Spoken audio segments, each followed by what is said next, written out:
আমাদের আজকের গল্প সারস ও শিয়াল। জলাভূমির কাছে একটি জঙ্গলে একটি শিয়াল বাস করত। শিয়ালটি ছিল অনেক চালাক আর দুষ্টু প্রকৃতির। সে জঙ্গলের অন্যান্য পশু পাখিকে অনেক বিরক্ত করত। তার এই আচরণের জন্য জঙ্গলের অন্যান্য পশু পাখি তাকে মোটেও পছন্দ করত না।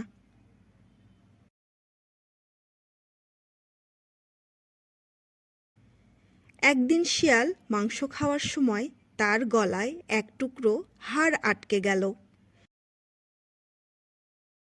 সে ব্যথায় ছটফট করতে লাগল। শিয়াল সাহায্যের জন্য অনেক পাখি এবং পশুদের কাছে গেল, কিন্তু কেউ তার গলা থেকে হাড় সরাতে সাহায্য করল না। আসলে জঙ্গলের সমস্ত পশু পাখি শিয়ালের দুষ্টু স্বভাবের জন্য তাকে পছন্দ করত না।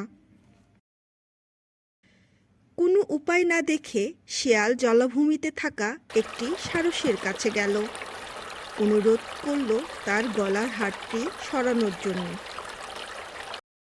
সারস, সারস, দয়া করে আমার গলার হাড়টি বের করে দাও। আমি অনেক কষ্টে আছি। ঠিক আছে, আমি তোমার গলার হাড় বের করে দেব, কিন্তু তোমাকে কথা দিতে হবে তুমি জলাভূমির পশু পাখিকে আর বিরক্ত করবে না। ঠিক আছে, ঠিক আছে, আমি আর কখনো জঙ্গলের পশু পাখিকে বিরক্ত করব না। এখন দয়া করে আমার হাড়টি বের করে দাও, আমি অনেক কষ্ট পাচ্ছি। শিয়ালের প্রতিশ্রুতি পেয়ে সারস তার লম্বা ঠোঁট দিয়ে শিয়ালের গলা থেকে হাড়টি টেনে বের করল। শিয়াল তার তীব্র ব্যথা থেকে মুক্তি পেল। শিয়াল সেখান থেকে চলে যাচ্ছিল।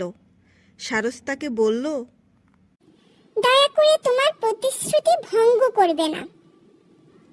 হা হা হা, তুমি ভাগ্যবান যে তোমার ঠোঁট আমার গলায় দেওয়ার পরেও আমি তোমাকে খাইনি।